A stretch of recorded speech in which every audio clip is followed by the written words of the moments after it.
is good? It's your boy Sam back here with another video. And in this video today, guys, we're going to be going over and talking about the best defensive settings you guys can run in NBA 2K24 MyTEAM. Now, this, I gotta be honest with you guys, is not just a set settings, okay? So, for example, if you just think I'm gonna go like I used to on smother, tight, and go over, catch hedge, it's a different year, so you gotta do different things, and that is not going to be the case. Now, before I dive any further, guys, ultimately, your defensive settings reflect on how you play. So, for example, if you're really big into not giving up the mash, then maybe, you run off-ball gap because you hate giving up back cuts. It really just depends on how you specifically play. I change it for who is on the court. So, for example, if my opponent is running a point guard Jason Kidd, right? I'm going to have probably Jason Kidd on moderate maybe, or maybe even gap, moderate, something like that. Whereas if I play Steph Curry, he's going to be on smother tight. And if I play Jason Kidd, he might be on go under. Steph's going to be on go under, or go over. So those are just a couple of things to think about as we get further into this thing. The settings that I go into a game with are this: moderate, so moderate on ball, moderate off ball. Now, that's just going to be for your average player. And then what else I do is no hedge, and always stay attached. So for the on-ball screen, I don't even touch that normally. Now when it goes to drive help, I go no help, or no help for drive help, no help for screen help, no help for cutter help. That is what I do. That is the only settings I touch. Some people might want to go no three, some people might go wall up, but these are my only base settings. Now, here's where things get interesting, and to show this, I'll just go into a quick clutch time offline game to kind of show exactly what I mean. It all depends on who you're playing. It's for what settings you are going to run. Again, my base settings are still moderate, no hedge, always stay attached, no help. Now, when I go to De'Aaron Fox, is he really a three-point threat? If I go under on him, am I really worried? No. So for De'Aaron Fox, I'm going to leave everything the same. Moderate, no hedge.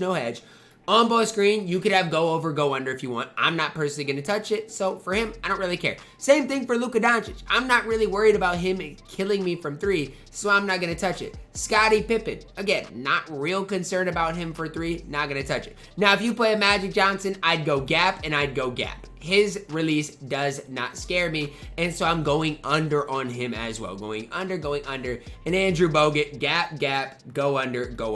So I hope this gives, again, we'll hop into another game, see different matchups, but I hope this gives just a brief, it can help you guys out briefly. So basically, it all depends on who your matchup is. Now, I go through each and every matchup, okay? So how do you do this? You just got to click R1 to get to the point guard, R1 to get to the shooting guard, R1, and there you guys go. Another thing I like to do, guys, is match him up with who they can guard. So Kyrie Irving, for example, I like to hide him a lot of times on Scottie Pippen, and so then I'd put, Scottie Pippen on ball, Brandon Roy on the opponent's shooting guard. Let's hop into another game. Again, matchups are going to be different. We're going to be up against a different team. So, for example, Kyrie Irving's a prime example because you're going to run up against Kyrie Irving. First thing you want to do, put Scottie Pippen, Robert Covington. I mean, if you have Wade, he can guard him. Then I go smother on ball, tight off ball, and I go over. If somebody beats me with Kyrie Irving, I want it to be from that mid-range area. That's just the truth. I do not want to get beat as far as from that three-point line. If he wants to attack the rim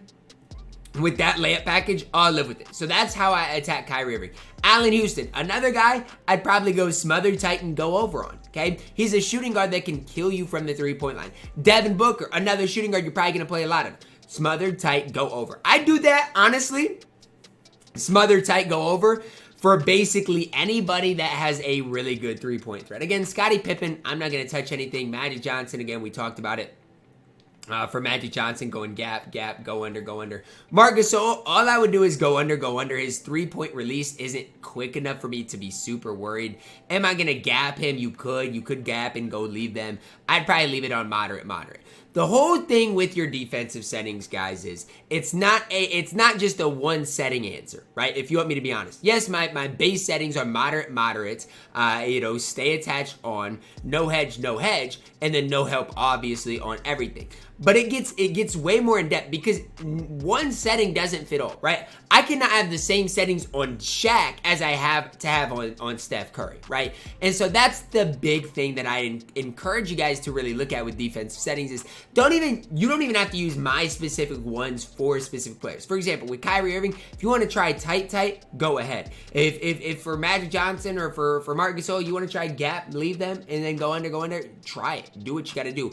And just find what settings work for you. The big thing with my defensive settings that I love is I rarely give up the 3-point ball, right? If I see that they have a great playmaker, a great guy that can 3-hunt really well, I'm not going to allow them to beat me from the 3-point line. With as easy as shooting is, I would rather give up 100 mid-range jumpers, 100 layups compared to one wide open 3. That's just kind of my mindset with this, and that's why I'm so passionate about crowding the 3-point line. Another thing with defensive settings, guys, that I haven't really talked about a lot is it depends who you're playing against as well. So for example, again, if you have your base settings and you adjust them for a specific player, right? And then let's say they have Scottie Pippen on the court, but they're just killing you with the back cuts. Okay, then you might want to put Scottie Pippen's off-ball pressure on gap, because gap's a great way off-ball pressure to stop the back cuts. So a lot of your defensive settings, again, it matters with who you're playing against about as much as anything. But the one thing I would really encourage you guys to think about is if you want to take that next step to be absolutely elite in MyTEAM and to win against a lot of your opponents, the big thing is not giving up threes.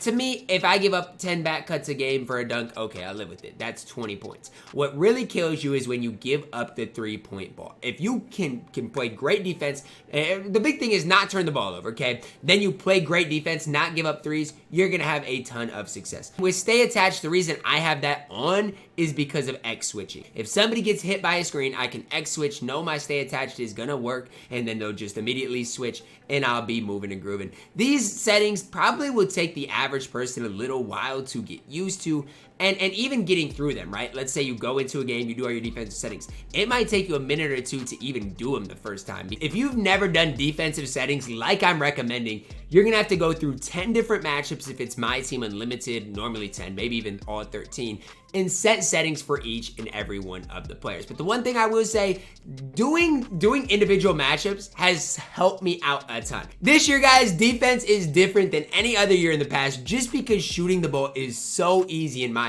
One thing I never change is the hedge. Everybody is always no hedge. Everybody. Again, I sometimes control the hedge person, and if I want to step up, I'll X switch or even show and then get back. But that, as well as the stay attached, never change. The only thing that really changes are your moderate or smothered tight, and then whether I go over or go under on specific players. That's gonna wrap it up for our video, guys. Drop a like on it, subscribe if you are new, and as always, man, I love you guys, and have a blessed day.